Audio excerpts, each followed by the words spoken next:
안녕하세요. 미국 주식 성공 투자로 여행을 원 없이 다니고 싶어하는 욕망덩어리 미국 주식 인간 지표입니다. 기업고 우파 상승이 오고야 말았습니다. 일단 3월 4일부터 8일까지 주요 일정이라면 6일과 7일 상원과 하원에서 발언이 있을 BJ 파월 타임이 있습니다. 그리고 한국 시간으로 8일 아침에는 반도체 섹터에게는 매우 중요하고 나스닥 전체에게도 중요한 반도체 두 기업 브로드컴과 마벨 실적 발표가 있습니다. 그리고 그날 오후에는 고용지표 발표가 있습니다. 브로드컴과 마벨 실적이 좋으면 한 차례 더 랠리가 나올 수도 있겠으나 일단 제 견해는 그건 좀 아니지 않을까라는 개인적인 생각입니다. QQQ ETF 월봉부터 미리 보면 모든 파동이 고점에 머물고 있습니다. 이미 3월 월봉은 시작되었기 때문에 여기서 정말 전혀 알 수 없는 크러쉬가 나오지 않는 이상 QQQ 기준으로 3월의 최대 하락폭은 잘해야 10% 하락 범위가 최대치라고 보고 있습니다. 10%도 사실 오바 같고 5일 이평선 아래로 내려가면 분할 매수 타점이라고 보고 있습니다. 테슬라 차트로 넘어왔습니다. 테슬라를 공개 영상에서 메인으로 하면서 크게 틀린 부분은 아직 없어서 이게 다행인지는 모르겠습니다. 아무튼 월봉부터 보시면 녹색 파동이 내려오고 있고 빨간색 파동만 올라가고 있습니다. 이런 경우에는 월봉의 21 이평선을 뛰어넘는 주가 흐름은 사실상 5% 확률입니다. 그렇다면 3월에도 220달러를 넘는 건 불가능에 가깝기에 결국 제가 말한 패턴이라면 테슬라는 3월쯤에 다시 저점 테스트하러 갈 것 같습니다. 주봉을 보면서 월봉을 이해시켜드린다면 녹색 파동이 내려오는 와중에 차트 화면에 밴드에 있는 녹색 선을 뛰어넘는 흐름이 나오려면 보라색, 빨간색, 하늘색 모든 파동이 위로 돌려야 하는데 현재 빨간색 파동이 아직 위로 돌리지 못했습니다. 그렇다는 건 주봉에서조차도 단기적으로 216달러대를 순간적으로 넘겨준다면 이건 매도 신호입니다. 다시 천천히 월봉부터 이해한다면 3월봉에서는 220달러대를 넘는 게 희박한 확률이다. 주봉에서도 216달러대를 넘는 게 희박한 확률인데 만약에 갑자기 테슬라가 216달러대를 넘는 흐름이 나온다면 당연히 물량을 많이 매도해야겠죠. 이일봉으로 와서 보면 녹색 파동은 내려오지만 나머지 파동들이 슬슬 위로 가려고 하고 있습니다. 월봉과 주봉에서 이해한 파동이라면 204에서 216달러대까지는 그래도 희망을 가져봐도 되겠구나 라는 시나리오가 세워졌습니다.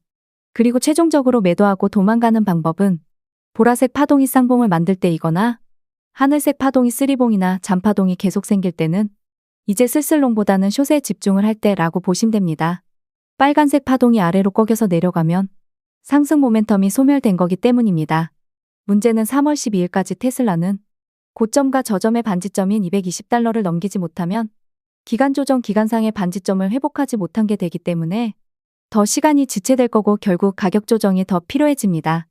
물론 그렇다고 해서 당장의 저점을 추가로 갱신한다기보다는 현재 상승 모멘텀이 소멸되고 다음 조정 때 저점을 지지해 줄 건지 혹은 저점을 깨버릴 건지에 대한 고민을 할 거라고 봅니다.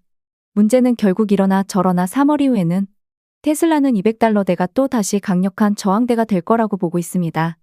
테슬라를 더 짧게 30분봉으로 와서 보면 모든 파동이 다 올라가고 있으니 밴드상 녹색 라인을 뚫고 하얀색도 뚫었습니다. 근데 여기서 월요일 그리고 화요일 새벽까지 하얀색으로 줄을 그어놓은 곳을 뚫지 못한다면 역배열로 진입을 하면서 단기적으로 하락이 슬슬 보이는 것 같습니다. 역으로 하얀색 추세선을 뚫고 올라가면 기대치는 생기는 거고요.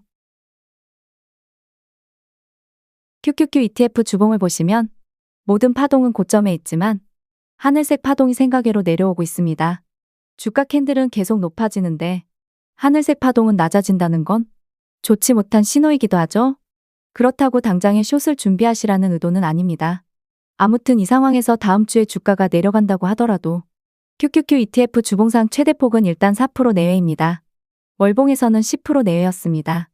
이일봉에서는 결국 오파가 나왔습니다.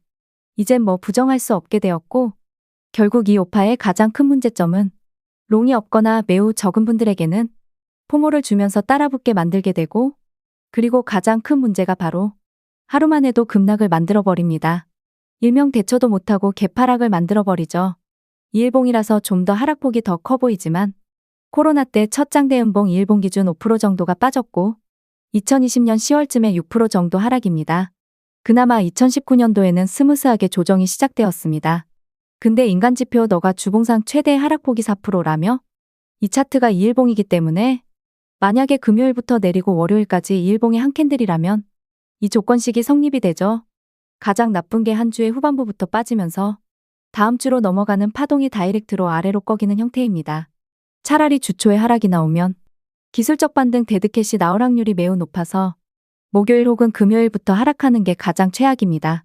그럼에도 5파 상승 때는 이 5파가 3파를 뛰어넘는 상승이 나올 수도 있기 때문이죠.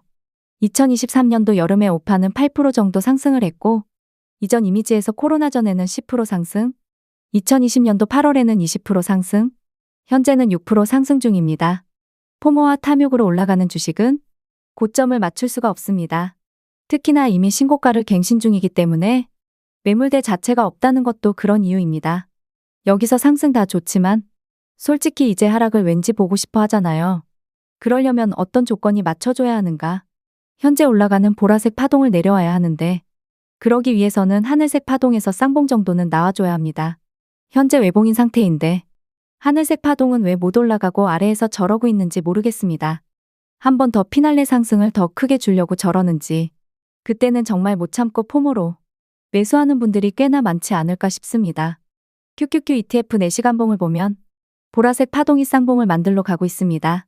보라색 파동이 쌍봉을 만들고 얼마나 오래 갈진 모르겠으나 그 이후에는 또다시 숨고르기를 하러 올 것이고 그 이후에 기본 하락폭은 일단 제 기준에서는 화면상 밴드 노란색 선입니다.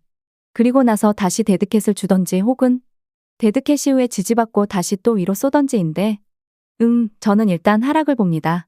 하지만 현재는 보라색 파동이 쌍봉을 제대로 만들지 않았기 때문에 당장의 하락을 본다고까지는 아닙니다. 보라색이 쌍봉을 만들고 나서 내려올 쯤에 빨간색 파동도 내려온다. 그러면 이제 좀 숨고르기 하러 가는구나 라고 생각하겠죠. 보라색 파동이 쌍봉 이후 내려온다고 해서 숏을 미리 쳐버리면 안 됩니다요. TMF 투자자 중분들을 위한 10년물 국채금리 주봉 차트부터 보시겠습니다. 녹색 파동은 내려오는데 나머지 파동들은 올라오고 있죠. 그렇다면 4.389%에서 좀 더 위까지도 일단은 갈 수가 있다라는 조건이 만들어집니다. 일봉으로 와서 보면 모든 파동이 올라가곤 있는데 보라색이 쌍봉 이후에 내려오고 있죠. 일단 노란색 라인까지도 다 온 것 같고 거기서 이제 61위편까지 가고 나서 지지할지 녹색 파동도 아래로 꺾이면서 하락 추세를 만들지는 지켜봐야 하는데 녹색 파동이 이제 고점 시작이고 빨간색 파동은 아직도 고점에서 버티고 있으니 추가적으로 지지를 받고 한 번 더 위로 쏠 확률이 높아진 상태입니다. 그렇다면 주가 숨고르기가 시작될 때 10년물도 다시 위로 튀지 않을까 생각되고 그 매개체는 고용지표이거나 파월 의원 증언 타임이지 않을까 보는 중입니다. 실적 발표한다고 해서 10년물에 영향을 주진 않을 거니깐요. 마지막으로 AMD에게 지고 있는 엔비디아입니다. 일봉만 보시면 빨간색 파동이 힘이 소멸되어 가고 있고 보라색 파동이 다시 위로 돌아서긴 했는데 뭔가 힘이 약한 상태입니다. 거기에 하늘색 파동이 쌍봉을 만들러 가는 중 여기서 정말 반도체가 3일 내내 우상향해버리면 보라색 파동과 하늘색이 고점으로 치솟을 테고 그렇다면 그냥 롱 홀딩해야죠. 별 수 없습니다. 근데 그게 아니라 하늘색이 쌍봉 이후 바로 내려와 버리면 그때는 이제 보라색 파동도 내려오고 빨간색도 내려올 테니 그 이후에 매수받을 자리는 엔비디아 기준 밴드상 녹색 라인입니다. 21위평선이라고 보셔도 크게 다르진 않습니다. 여기서 녹색 파동도 내려오는 추세라면 41위평선까지는 생각해 두시면 됩니다. 사실 저 또한 5파를 예상했음에도 롱비중 크게 들어가긴 겁나긴 했습니다. 그래서 롱비중 저도 소량 들어가서 상승을 즐기고 있긴 하지만 어차피 주식 하루 이틀 할 거 아니라고 보는 입장이기 때문에 이번에도 잘 공부했다 생각하고 3월에 올지 말지 모르는 조정도 잘 이겨내고 다음 상승에 또 다시 다 같이 함께 수익 잘 챙기시면 되지 않을까 싶습니다. 결국 우리는 라이벌이 아닌 미국 주식으로 용돈을 벌던 그 이상의 수익을 내던 동일한 배를 탄 개미일 뿐이니깐요. 현재 롱 포지션이 적거나 없다고 해서 무리하게 숏 들어가지 마시고 다음 기회를 줄 때 또 다시 그 기회를 놓치지 않고 잘 공부해 두시길 바랄게요. 주식 인생 앞으로도 무수히 많으니깐요. 구독과 좋아요, 알람 설정은 무료입니다.